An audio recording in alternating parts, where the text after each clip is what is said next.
Spoilers! It's more clear now than ever that a Star Wars slow burn series, sans space wizards and Skywalkers, can still be Star Wars without being Star Wars, and Andor is the reason why. In Episode 4, this series continued to deliver some of the best world and character building to ever be featured in a Star Wars property, while also delivering excellent exchanges of dialogue that work well for casual fans, while being gospel-like to die-hard fans like myself.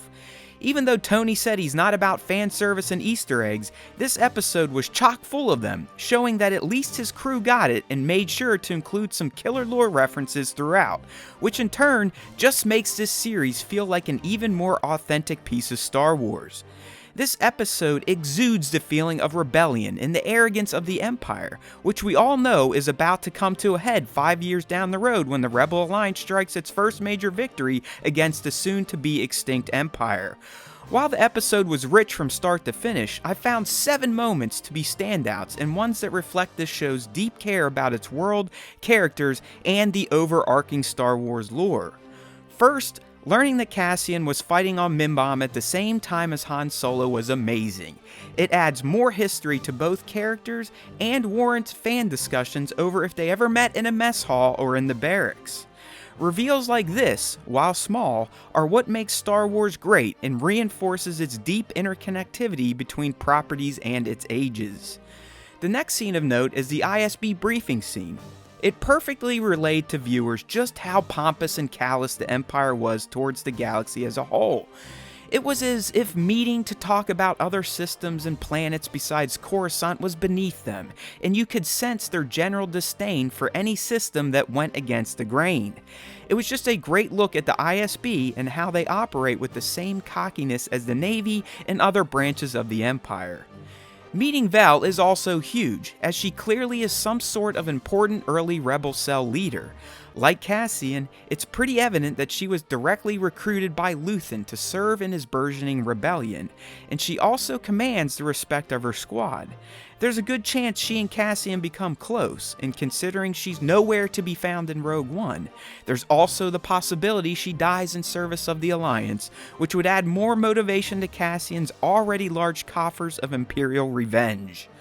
While a throwaway scene to most, I found Luthen's costume change moment to be brilliant and sad at the same time. Stellan's acting was superb as you saw him trying to channel his inner fake visage to return to his high society identity on Coruscant.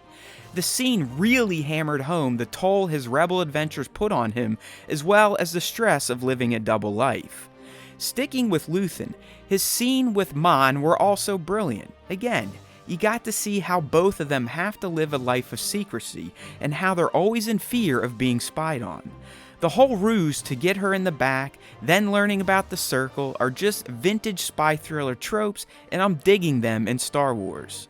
Mon's rather scummy husband stood out as well in this episode, mostly because we all know the character Mon has. So it was shocking to learn that she's married to a snob high society type who has no problems dealing with some of the worst members of Palpatine's cabal. Hopefully he dies like Tim with 2 M's.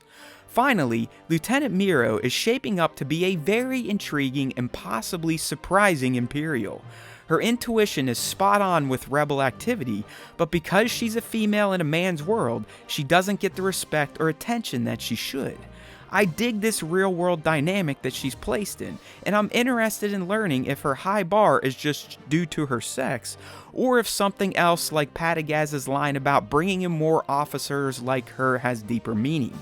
What exactly was she doing as an enforcement officer? I do wonder. Thanks for watching. If you enjoyed this video, please consider liking it and subbing to our YouTube channel, as well as giving us a follow on podcast platforms and your socials.